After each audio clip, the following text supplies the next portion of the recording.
Eu queria comentar algumas coisas que vocês falaram aí agora, tá?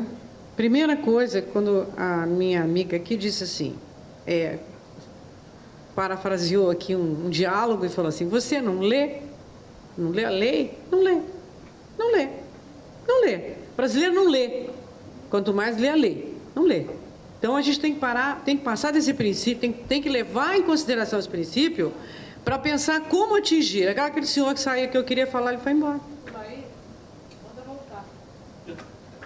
Foi justamente na fala dele que eu queria falar. Então, assim, ó, outra coisa que me desculpe, meu amiguinho, eu conversei muito contigo ali, mas eu não concordo contigo quando tu diz assim, a lei foi feita para ser cumprida e não discutida.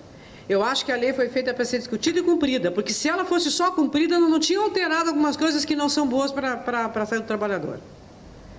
Porque ela tem um determinado patamar e a gente não se convence com aquilo que é menor do que aquilo, então nós temos que discutir. Então, não é que ela foi feita para perene, ela foi feita, não discute e cumpre, não. Aí vem a forma como você interpreta do interesse que você tem por trás. Eu não quero que mexa porque aqui eu estou ganhando. Então, não é bem assim. Eu acho que ela foi feita para ser cumprida, mas ela tem que continuar sendo discutida. Porque o ambiente se altera e nem sempre a letra da lei está de acordo com a alteração. E quando tem o poder econômico no meio, o ambiente muda mais rápido que a lei. E, de repente, nós estamos até perdendo em função de uma letra da lei.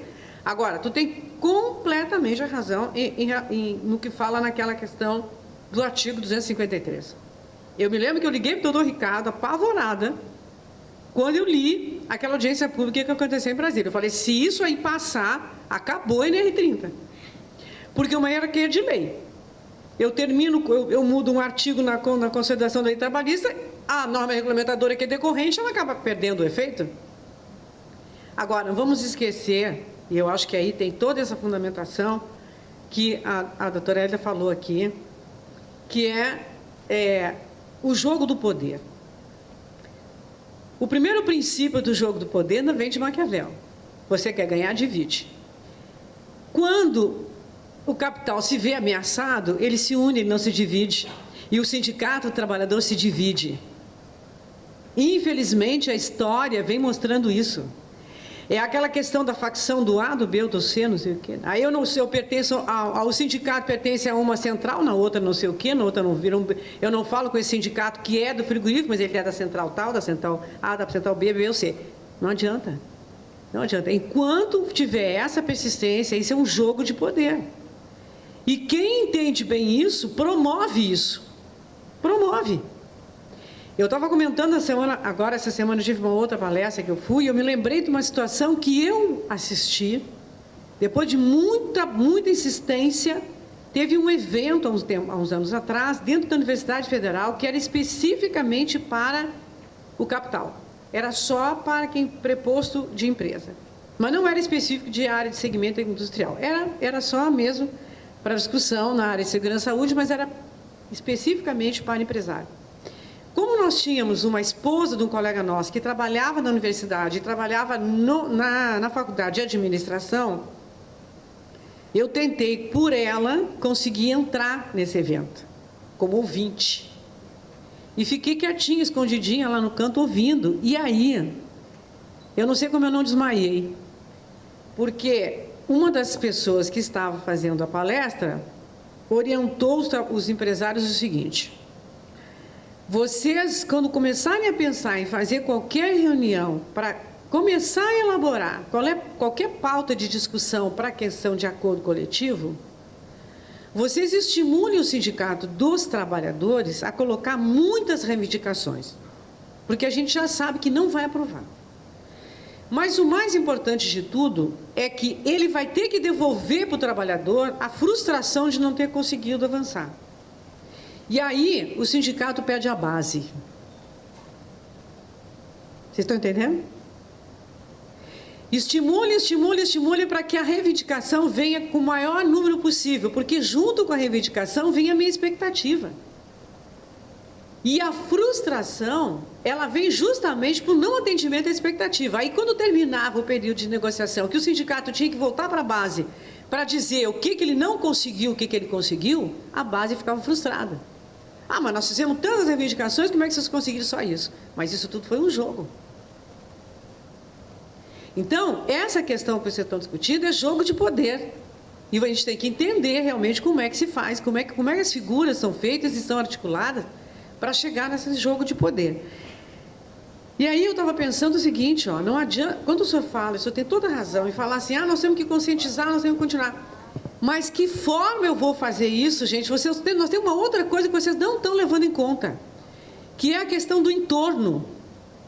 Nós estávamos conversando ali hoje, agora no intervalo, e ele disse uma coisa muito certa. O tipo de reação do trabalhador dentro da empresa é completamente diferente de fora da empresa. E ele disse com muita propriedade, lá fora da empresa, qualquer coisa que agrida uma pessoa, ela reage.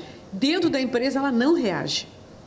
E vocês têm que lembrar que essa situação desse jogo de poder, ela não está somente dentro da empresa, ela está no entorno da empresa. As questões sociais estão extremamente vinculadas a essa submissão. E toda pessoa que está em estado de sofrimento, ela também entra numa carência afetiva. E quando eu estou muito carente afetivamente, eu já não tenho o mesmo discernimento do entender como é que as coisas estão se dando. E aí, às vezes, eu confundo a troca de alguma coisa como se fosse um alimento afetivo. Eu estou falando isso por causa da questão das premiações. É um rancho a mais se tu não faltar, é 2 ranchos a mais se não apresentar nenhum atestado. Então, esse todo é um jogo. E que as mulheres, principalmente nós mulheres, temos mais resistência ao sofrimento, porque a gente pensa muito mais no bem-estar da família.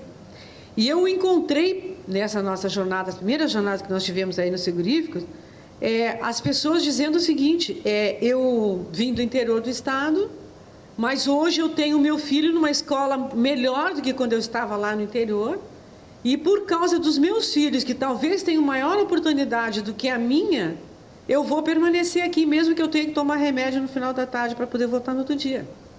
Então, nós temos que pensar também que o sindicato não pode ficar só olhando o que acontece dentro da empresa, tem que olhar as questões sociais que estão em torno dessa vida, da qualidade de vida, que não é qualidade de vida, mas que é uma sobrevivência em relação a isso. Então, esses fatores sociais pesam muito. E aí, eu queria chamar a atenção, assim, primeiro importante numa campanha, que a gente vai estar pensando, vocês estão pensando, e a gente se promove, se coloca à disposição para ajudar, é no sentido de identificação dos espaços abertos, que não foram preenchidos ainda e que pode dar melhores resultados. Eu vou dar um exemplo para encerrar o que eu estou falando. Dia 10 de outubro, foi instituído, a partir do ano passado, o Dia Nacional de Cipa Escolar. Eu pergunto para vocês, quantas escolas que os filhos dos trabalhadores da área frigorífica estão, que alguém foi lá conversar com essas crianças sobre o que é uma vida dentro de um frigorífico? Como é que essa geração que está na escola hoje vai valorizar o esforço desse pai e dessa mãe e vai talvez ser um agente que venha ajudar para que haja um entendimento, uma outra linguagem, que entra pela linguagem afetiva, principalmente, do que eu pensar que alguém vai ler a lei ou vai ler um documento ou vai... Gente, nós temos que aprender a fazer marketing. A segurança do trabalho não sabe fazer marketing, não sabe reconhecer a clientela e tentar chegar nessa clientela com uma linguagem que ela realmente vai entender e vai se interessar em ler, ou pelo menos em ouvir. Nós somos muito bons, e eu aprendi isso alguns anos atrás, trabalhando com outras categorias, principalmente empresários de micro e pequena empresa, que nós não sabemos falar com a sociedade sobre segurança do trabalho. Nós sabemos falar entre nós. Tudo que tu disseste eu entendi, tudo que eu disse tu entendeu, tudo que tem trabalho na área entendeu. O sindicalista que está na área de segurança, que trabalha, isso aí entendeu. Agora, vai ali na rua agora, pega qualquer pessoa que está na rua e pergunta para ela alguma coisa a respeito da área de segurança e saúde, do trabalho dela. Ela não sabe. E nós não sabemos nem conversar com ela.